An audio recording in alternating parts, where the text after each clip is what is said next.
Welcome back to our very last episode of Live from the TGA. I'm your host, Rachel Walbrown, and in this last episode, we are packed to the max with content, so let's get into it. Well, here with me now are two very important people to the transplant games. Now, Zorimar, your son was actually the donor for Joanne. You received the lungs, correct? Yes. So how long ago did Stefano kind of give Joanne that gift of life? It was 4 years ago next week. It was the 28th of June of 2012. So you're getting ready to celebrate a big day. Yeah. Yes. It's a big day for me, not for her. It's a big day too because you're here with me. Yeah. So I got lucky. So kind of tell me the story of how you guys met. Well, I've been meeting people since the day I got back from the hospital. That night I already knew who had Stefano's heart. And 3 days later, for his burial, the second person showed up, not in person, but she sent a nurse from the hospital to give us her information. Her name is Melba, and she got a kidney. And then 2 months later, I got to meet the other kidney recipient with the pancreas, and he just sent a letter to the broadcasting people. And I met Joanne last summer. July will be a year.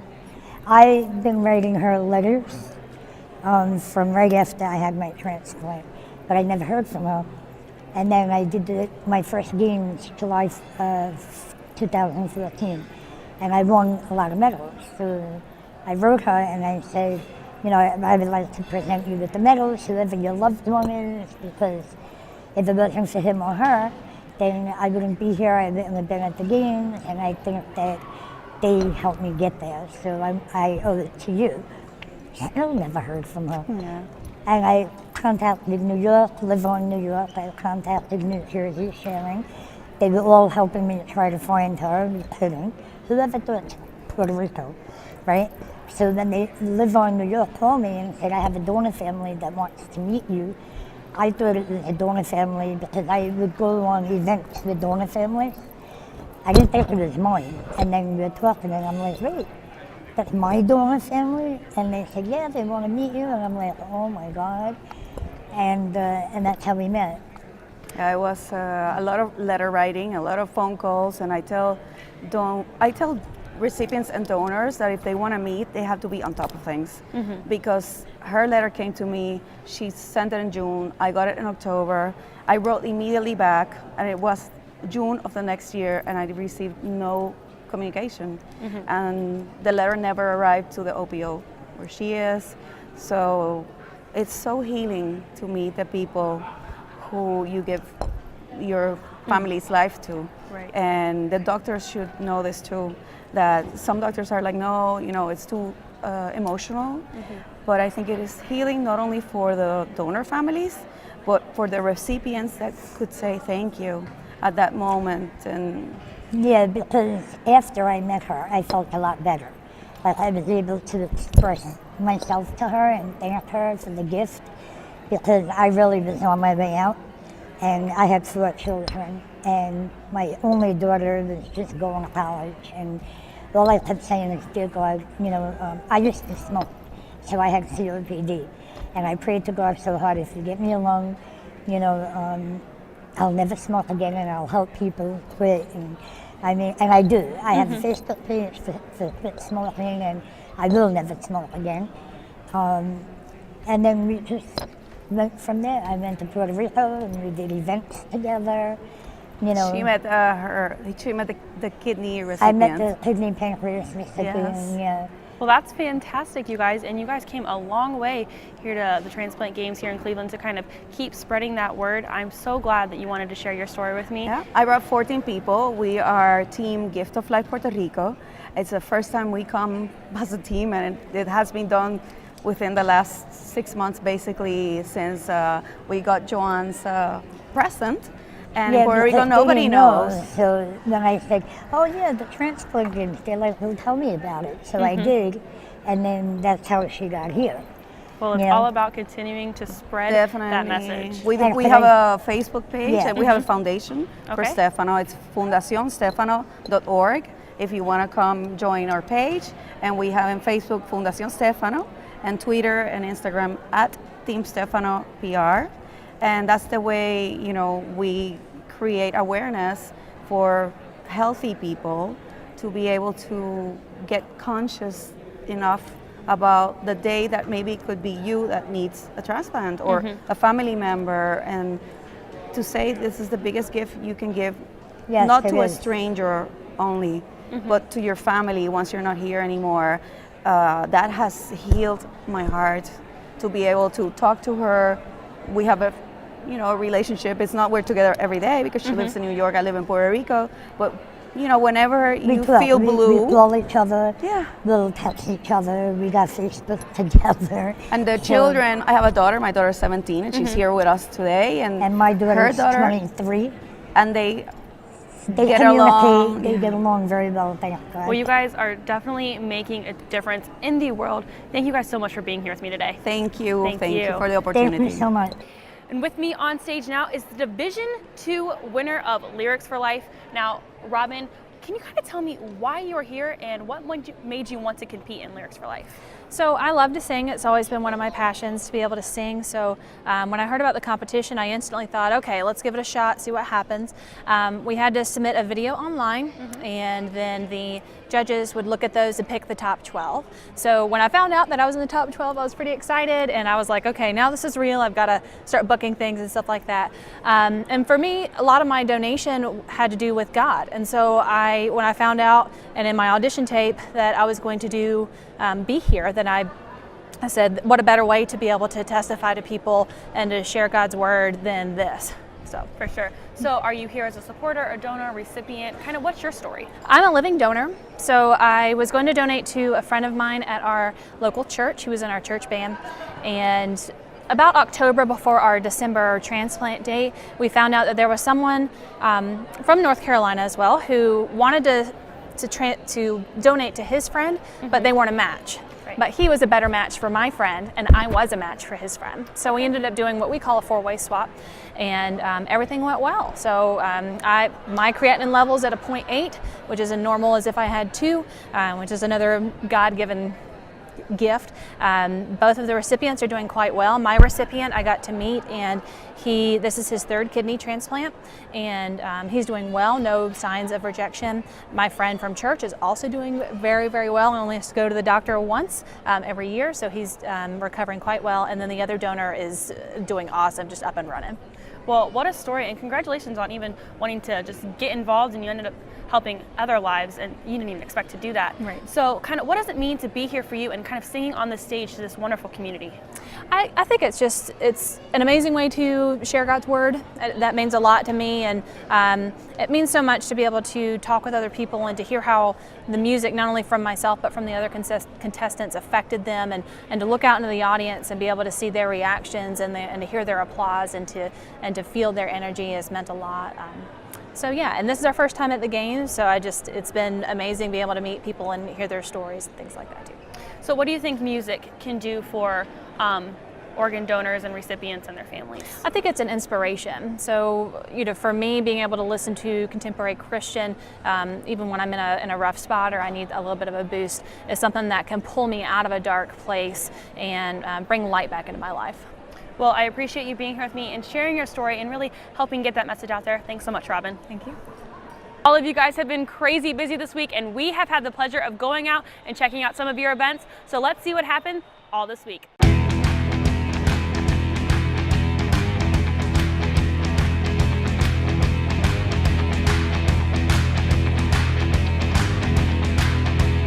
Everybody, how you all doing tonight?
Well, I am here with someone who just about 5 minutes ago found out he had won a silver medal in golf yesterday. This is Richard Castro. Now, Richard, why are you here at the Transplant Games? I'm here to kind of connect with some old friends, meet new friends, and just kind of share the whole experience of organ donation and how it connects everybody together. And you've had quite an incredible journey yourself. You know, you had 5 organs all at the same time. Is that correct? Yeah, I had a 5-organ transplant, all one surgery, but it was 5 separate organs that had to come from the same donor, and everything had to be done rather quickly just because of the connection time. So it was a miracle just to get all the pieces in place for me to have that happen. For sure, a once-in-a-lifetime kind of deal. So can you kind of tell me the journey before that transplant surgery? Why was it so dire that you had all 5 at the same time? Well, I had originally ulcerative colitis, and normally that's just something simple you can kind of deal with medicine. But I had a kind of a flare-up, and when they went in to cut out a small piece of bowel, something in my body said, no, that's not it. So they ended up trying to keep going and save me because my portal vein just started continually bleeding and clotting. And I ended up losing all of my small intestine and almost all of my large intestine. So in recovery, the biggest challenge was trying to give me enough nutrition to stay alive. So all that had to be fed through my liver, and eventually it just became too much for my liver to handle. So that led me down to a liver combination small bowel transplant. We went to a couple different places and ended up in Miami at Jackson Memorial. And Dr. Tzakis over there, he told me, we can do this, but if I'm the best hands in the world and everything works perfectly, it's not going to work unless you're ready to do this and you're willing to make that fight. So I said, yeah, whatever you need me to do, I'm ready to go. I'm not giving up. And so we went to back home to Tennessee. And then they said, if you need to get here, you need to be here quick. So my mom had to secure a Lear jet just to be able to get there quick enough to have all this done. So we got the call and had to jump on the plane within an hour and get down to the surgery. And it was just so fast, everything kind of coming together. But it was incredible. I had a mission in my mind once we started to get well. I found out that my son was going to be born 6 months or so after the call. So I'm like, okay, that's my focus. I'm going to be a dad. I got to get up, got to get out of this stuff and keep going. So I used that energy to kind of propel me forward and get out of the hospital as quick as I could. So how old were you kind of when you had it, and how long were you waiting for these transplants? I think I was like 32, 31. And because this happened in January of 99. So I didn't really understand how that worked. I just knew I needed to sign up and get on the list. And before I know it, I think it was less than 6 months or so, and I got the call. So I expected a long time. Everybody's told me it'll be a while, don't worry about it. So when I got the call, I was kind of a little bit shocked, like, no, I'm not ready yet. But then as it started to sink in, I'm like, yeah, I need to get this done. This is my time. So it was a lot of things that God put together to kind of make it work for me. Definitely crazy. People who are even just waiting for one organ are sometimes on the list for years, and you needed 5, all from the same person, and you were just less than 6 months. So how are you doing now? I'm doing great. It's been 16 and a half years, and I've got out of the hospital earlier than expected. I've kind of beat all the odds as far as numbers go, and I haven't really tried to look at illness as an issue. I just tried to look forward. I know that God's in my corner, so I use Him to kind of build my strength and just put the faith in Him, and everything's going to work out. Well, you definitely have a great mindset. Thank you so much for kind of sitting here and sharing your story with me, and good luck on your dart competition coming up. Thank you very much. Well, I am here with some of your favorite people in the TGA Village. I've got Blaze, the crab from Maryland, and Chance, the donor dog. Now, guys, how excited were you to be here this week? Can you show me any dance moves?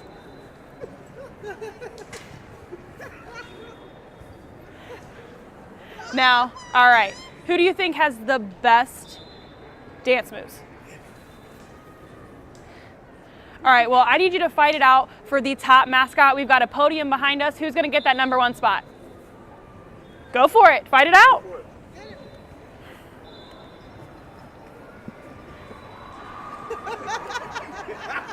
I'm a big fan of Chance and the crab. Blaze, you are, what are you doing?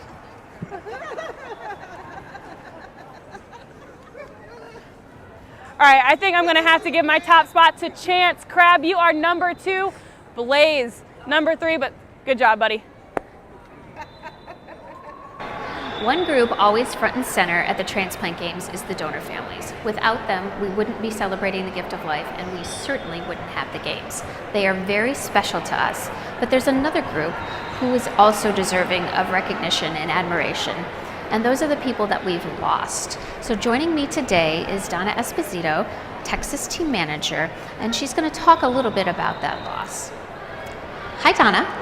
Hi, Sue. How are you today? I'm great. So you're the manager of Team Texas. You hosted the Houston games in 2014, and you had a lot of team members, like over 600 or something, correct? I did. And how many, do you remember that number, how many you had? We actually had 382 participating athletes, and we had over 758, I believe it was, with our supporters and family members. Oh, I was way off. I said 600. You almost had 800. That's amazing. Okay. So part of this, unfortunately, is we lose people along the way. And your team has been hit pretty hard in the last 2 years. You've lost 8 folks since the Houston games and 7 in just the last 6 months. So I just wanted to talk a little bit about those folks and hear more of their stories. They were pretty special to Team Texas, as all of our team members are, but in particular, these are folks who are probably some of our biggest advocates of organ and tissue donation. They were at the games whenever they could be.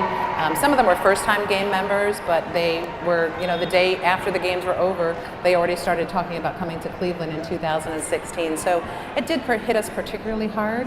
However, we have made a banner to memorialize them, and we all have memorial team T-shirts that we'll be wearing tonight for closing ceremonies, because we did want to make sure that in some way, shape, or form that they are here with us at the games. And of course they are. They're definitely here in spirit. Of course. Now, this wasn't just athletes and donors, people that are on the waiting list that you've lost. I mean, volunteers as well. Right. One of our biggest volunteers was my best friend, Mary Karen Dunnigan. And Mary Karen was a person who started with us in 2012, helping us get to Grand Rapids.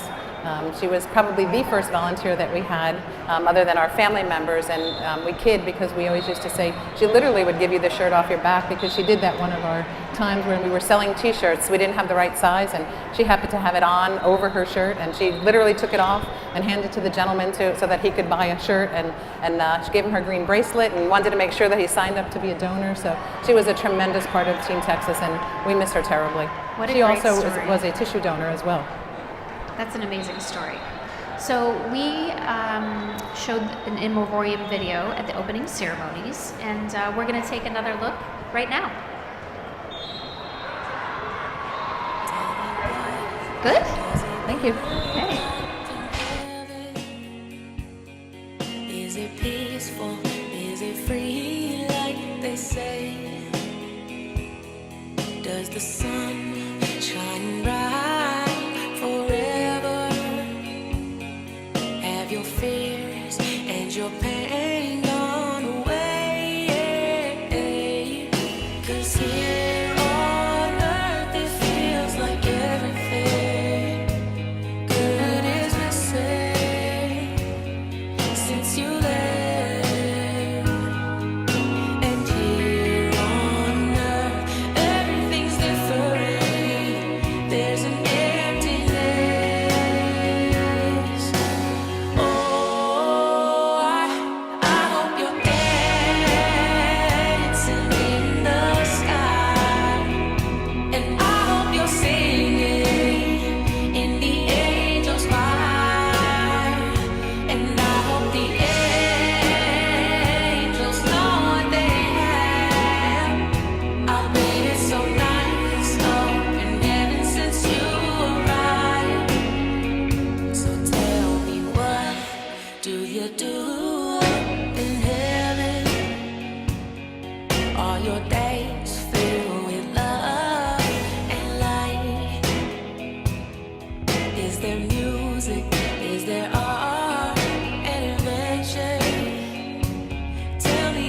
happy?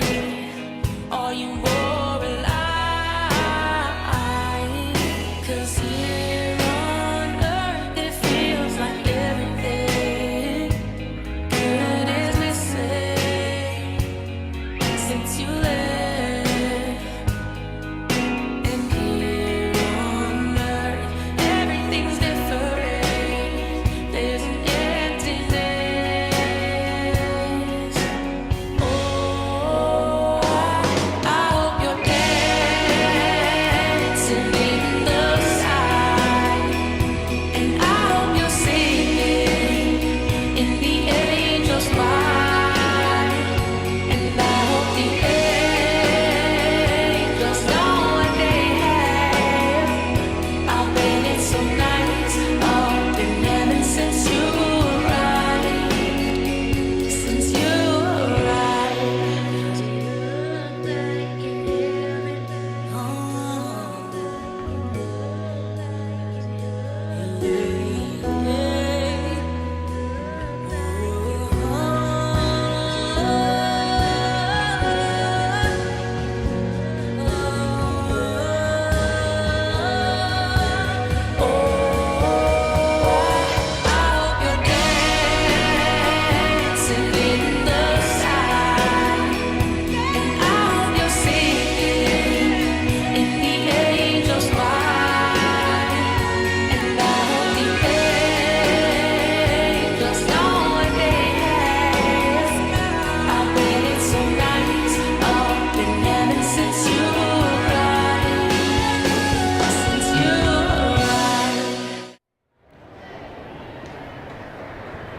Joining me now is Team Mississippi manager Cindy Wiltshire, who is involved in the games through her son Kurt. Hi Cindy. Hi. How are you?